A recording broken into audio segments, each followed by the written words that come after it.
믿음이 강한 우리는 마땅히 믿음이 약한 자의 약점을 담당하고 자기를 기쁘게 하지 아니할 것이라.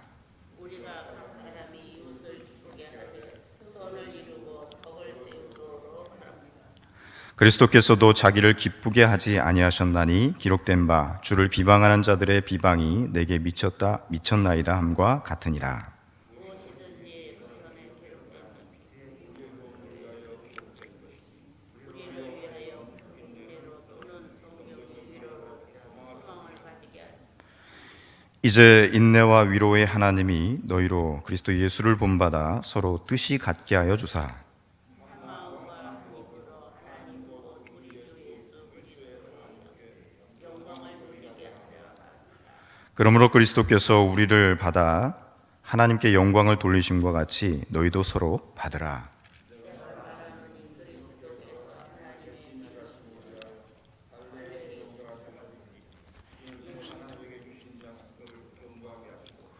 이방인들도 그 긍휼하심으로 말미암아 하나님께 영광을 돌리게 하려 하심이라. 기록된 바 그러므로 내가 열방 중에서 주께 감사하고 주의 이름을 찬송하리로다 함과 같으니라.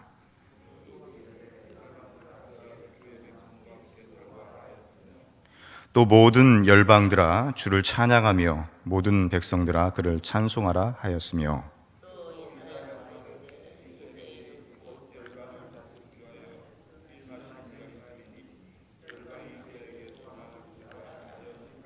함께 보겠습니다. 소망의 하나님이 모든 기쁨과 평강을 믿음 안에서 너에게 충만하게 하사 성령의 능력으로 소망이 넘치게 하시기를 원하노라.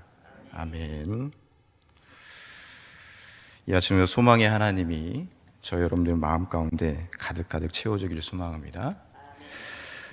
오늘 함께 읽은 로마서 15장은 우리 앞에 있는 14장에 이어서 성도의 심화된 삶, 다시 말해서 그리스도인의 보다 더 성숙된 삶에 대해서 다루고 있는 것을 볼 수가 있습니다.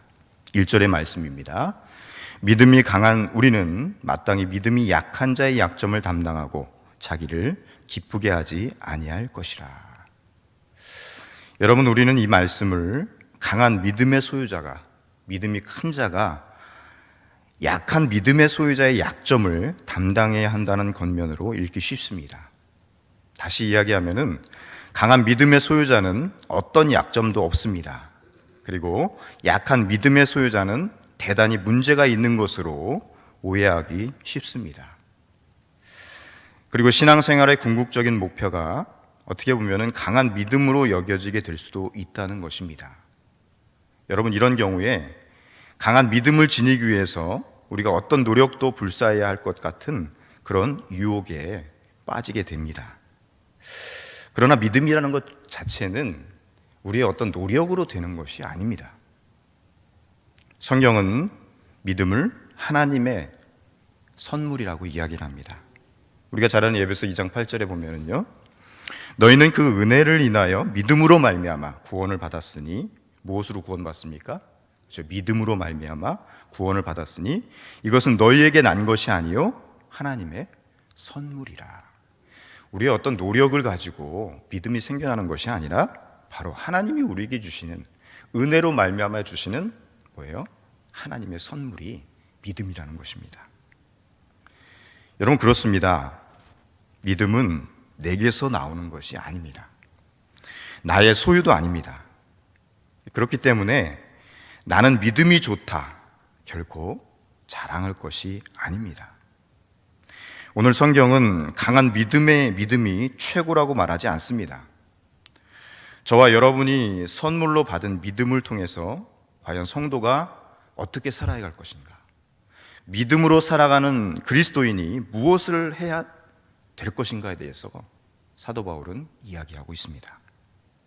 본문 2절에 따르면은 믿음은 이웃을 기쁘게 하고 선과 덕을 이루는 도구라고 말씀하고 있습니다. 믿음의 주요 온전케 하시는 주님께서 자신을 기쁘게 하지 않고 자신을 우리를 위해서 내어주셨습니다. 그렇기 때문에 인류가 소망을 품을 수 있었음을 본문 3절, 4절은 분명히 우리에게 말씀하고 있습니다. 예수 그리스도께서, 그분께서 우리를 위해서 기꺼이 생명을 버리시고 자기의 기쁨이 아니라 생명을 내어주셨기 때문에 우리가 소망을 갖게 되었다는 것입니다. 여러분, 믿음은 나의 만족과 기쁨을 위한 도구가 아니라 주변에 덕과 소망을 나누는 도구가 되어져야 될 줄을 믿습니다. 그것이 하나님의 뜻이고 성경이 말씀하는 믿음 있는 자의 삶입니다. 5절 6절입니다. 이제 인내와 위로의 하나님이 너희로 그리스도 예수를 본받아 서로 뜻이 같게 하여 주사 한 마음과 한 입으로 하나님 곧 우리 주 예수 그리스도의 아버지께 영광을 돌리게 하려 하노라. 아멘. 서로 뜻이 하나가 된다는 것, 한 마음과 한 입이 된다는 것은 오직 본질에 충실할 때 가능합니다. 여러분, 교회의 본질이 무엇입니까? 우리 믿음의 본질이 무엇입니까? 초대교회는 한 마음과 한 뜻을 지닌 공동체였습니다. 그들 가운데도 감정 충돌과 갈등이 있었습니다. 초대교회도 우리의 교회 모습 그대로 갈등과 어떨 때는 충돌이 일어나기도 하고, 그렇죠? 말다툼이 일어나기도 하고 싸우기도 했습니다. 뿐만 아니라 이 거룩한 공동체를 무너뜨리려고 이단들이 수없이 공격을 했습니다.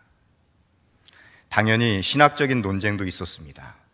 그때마다 이 초대교회 신앙의 공동체, 그들은 복음 앞에 한 마음과 한 뜻을 품기 위해서 주저하지 않았습니다. 그들은 대화했습니다. 그리고 기도했고 주님을 본받으며 뜻을 같이 했습니다. 다른 말로 이야기하면은 하나의 공동체가 같은 목적을 지니게 된 것입니다. 그렇습니다. 하나님의 공동체, 교회는 같은 목적, 하나님 나라의 확장을 위해서 한 마음 한 뜻이 되어서 같은 목적을 지녀야 교회는 성장하고 부흥하게 되는 것입니다. 세상의 사람들도 이해관계가 맞으면 한 마음을 품고 한 목소리를 냅니다. 하지만 그 목소리는 비본질의 뿌리를 두었기 때문에 주변에 덕과 소망을 세우지 못합니다. 여러분, 예수 그리스도 오직 복음 안에 있는 한 마음과 한 목소리만이 세상을 바꿀 수 있는 그러한 믿음인 줄 믿습니다. 여러분, 그렇다면 구체적으로 복음을 믿는 우리는 어떤 삶의 목소리를 내어야 될까요? 내가 믿음 있는 사람이라고 생각한다면, 내가 복음적으로 살아가는 사람이라면 우리의 입술을 통해서 어떤 목소리를 내어야 될까요? 목회자의 목회자로 불리면서 이 땅의 수많은 그리스도인들에게 책을 통해서 예수 그리스도의 진리를 전한 유진 피터슨이라는 목사님이 계십니다. 이 목사님이 오늘 본문의 말씀을 해석하면서 이런 표현을 썼다고 해요. 제가 인용을 좀 하도록 하겠습니다. 예수께서 우리 모두와 그러하듯이 여러분도 서로 사이좋게 지내기를 바랍니다. 그럴 때 우리는 합창대가 될 것입니다. 우리 소리뿐만 아니라 우리의 삶이 다 함께 어우러져서 우리 주 예수의 하나님이시자 아버지이신 분께 우렁찬 찬송을 부르게 될 것입니다. 하나님께 부름받은 성도는요, 하나님의 구원과 경륜 또 영광을 찬양하는 기쁨의 합창대라는 것입니다. 참 적절한 표현인 것 같습니다. 복음이라는 하나의 악보 안에서 각자 맡은 파트의 소리를 조화롭게 소리를 냅니다. 조화를 이루어갑니다. 색깔의 신앙의 색깔과 연륜 또 피부색을 떠나서 그리스도의 십자가 본질 앞에 온 교회가 하나가 되는 것입니다. 신앙의 합창대. 여러분, 주일 예배 시간에 찬양대가 매주 찬양을 합니다. 오늘도 거룩한 주일에 각 예배마다 찬양을 할 것입니다. 모든 찬양대원은 모습도 다르지만은 다른 목소리와 호흡과 다른 음악적 재능을 지녔습니다. 어떤 분은 악보를 보지 못하기도 하고요, 또 성령의 충만한 감동으로 부르는 분도 계십니다. 이런 표현을 쓰기엔 좀 그렇지만은 죄송합니다. 오합지졸, 군대 용어로 치면 오합지졸이죠. 그 오합지졸과 같은 단원들인데 지휘자의 지도에 따라서 호흡을 맞추는 연습이 쌓이면은 소음 공해와 같던 소리가 한 호흡과 한 목소리로 바뀌게 되고 아름다운 화음을 내게 됩니다. 여러분, 합창을 위한 첫걸음은 자신의 소리를 내는 것이 아닙니다. 서로의 소리를 듣는 데서 시작해야 하고 지휘의 의도와 손길을 따라가야 합니다. 그래야 성가대가, 찬양대가 좋은 소리, 아름다운 소리, 감동 있는 소리를 낼 수 있는 것입니다. 여러분, 마찬가지로 그리스도께서는 홀로 소리 내지 않으시고 성부 하나님의 구원의 경륜에 친히 동참하셨다고 오늘 본문은 말씀하고 있습니다. 그리고 비천한 우리에게 긍휼을 허락해 주셨습니다. 주님께서 하나님의 음성을 들으시고 스스로 구원할 수 없는 우리의 탄식을 들어주셨기 때문에 구원의 사역은 완성될 수 있었습니다. 주님께서 그래 하셨듯이 복음은 우리 또한 서로의 이야기를 듣고 서로 받아들이라고 그렇게 권면하고 있습니다. 여러분, 강한 믿음의 소유자만 또 약한 이들을 돕는 것이 아닙니다. 내가 믿음이 연약할지라도 약한 자도 강한 자와 함께, 우리가 말하는 믿음이 좋은 자들과 함께 어우러짐이 함께 자라라는 것이 바로 교회의 공동체입니다. 오늘 본문 말씀에는 구약의 세 구절을 인용하여서 주님의 합창대가 불러야 할 노래를 알려주고 있습니다. 10절에서 12절 말씀을 여러분들 찬양의 가사로 생각하시면서 다시 한번 함께 들어보시기 바랍니다. 제가 읽어드리겠습니다. 열방들아, 주의 백성과 함께 즐거워하라. 모든 열방들아, 주를 찬양하며 모든 백성들아, 그를 찬송하라. 이새의 뿌리 곧 열방을 다스리기 위해서 일어나시는 이가 있으리니 열방이 그에게 소망을 두리라. 아멘. 위의 세 곡의 찬양은 온 땅의 사람들이 주님을 향한 찬양의 대열에 동참할 것을 노래하고 있습니다. 피부색과 이념, 또 종교의 다름으로 서로를 적대하는 일은 거듭된 인류의 역사가 그렇게 이어져 있는 것을 말해주고 있습니다. 믿음이라는 허울을 쓰고 자행되는 수많은 전쟁, 지금도 일어나는 자살, 폭탄 테러가 있고 또 주고받는 악의 고리를 과연 누가 끊을 수 있겠습니까? 누가 이것을 해결할 수가 있겠습니까? 그리스도인인 개개인이 아무리 노력을 해도, 우리가 노력을 해도 변화가 없어 보입니다. 우리는 쉽게 포기하고 맙니다. 그래서 우리의 인생의 노래는 어떨 때 보면은 뚝뚝 끊어져 버리는, 합창이 아니라 개인적인 플레이가 될 때가 많이 있습니다. 그것이 우리의 현실입니다. 거기에는 소망이 없습니다. 절망뿐이 없습니다. 하지만 신앙인의 삶은 점이 아니라, 일순간에 그치는 것이 아니라 선이죠. 계속해서 이어지는 것입니다. 또 비명이 아니라 우리가 찬양을 통해서 하나님 앞에 올려지는 화음이 있는 그러한 인생의 곡조라고 볼 수가 있습니다. 그것이 인생입니다. 각자의 자리에서 소리를 반드시 내어야 합니다.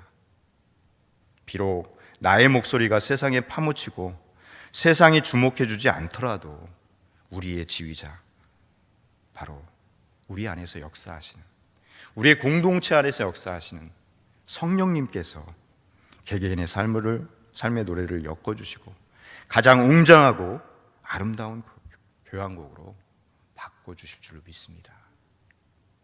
오늘도 거룩한 주일에 예배를 통해서 올려지는 또 찬양대의 찬양, 또 모든 회중의 노래가 하나님께 영광이 되고 곁에 있는 합창대원들에게는 커다란 위로와 뜨거운 감동이 함께할 수 있는 그런 아름다운 예배, 성령으로 하나 되는 축제의 시간이 되어질 수 있기를 여러분들 기도하시고 소망하면서 예배를 드리실 수 있기를 바랍니다.